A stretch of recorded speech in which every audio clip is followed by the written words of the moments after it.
Bon, alors là, la soupe maison là, que j'ai préparée amoureusement et que je réchauffe au micro-ondes, c'est franchement pas un bon exemple. Et le problème du plastique, c'est qu'il y a quelques années, on a découvert qu'il y avait du bisphénol A dedans et que ce bisphénol A, il peut migrer en fait dans l'alimentation quand on la réchauffe. Alors c'est très ennuyeux pour les bébés, les femmes enceintes notamment, parce qu'en fait on soupçonne le bisphénol A d'être un perturbateur endocrinien, comme 800 autres substances de votre quotidien d'ailleurs. Il est interdit depuis 2015 en France, mais pas partout en Europe, sauf dans les biberons.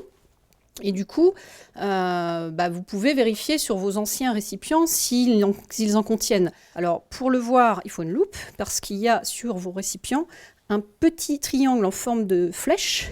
Voilà. Et là, on voit PP, donc polypropylène, numéro 5. Donc ça va. Ce qu'il faut éviter, c'est le numéro 3, qui peut être du PVC importé. Le numéro 6, qui peut contenir des dérivés de bisphénol A, qui ne sont pas forcément mieux finalement que le BPA lui-même. Et le numéro 7, qui est le polycarbonate. Donc maintenant, on trouve des récipients alimentaires qui revendiquent carrément l'absence de BPA, donc parce que là, il y a quand même du plastique, donc on vérifie avec notre petite loupe, et on voit que c'est du PE, donc numéro 4. Donc ça ne fait pas partie des numéros à risque a priori. Et en plus, on en a la confirmation en regardant le petit logo qui apparaît sur beaucoup de produits maintenant, qui est le logo BPA Free, ou sans BPA, en bon français. Donc on le voit ici, il y en a plusieurs sortes.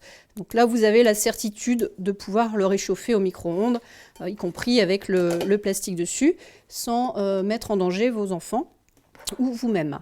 Et d'une manière générale, puisqu'il y a aussi du BPA dans les résines qui tapissent les canettes et certaines boîtes de conserve, il vaut mieux privilégier le verre aux canettes et les bocaux aux boîtes de conserve.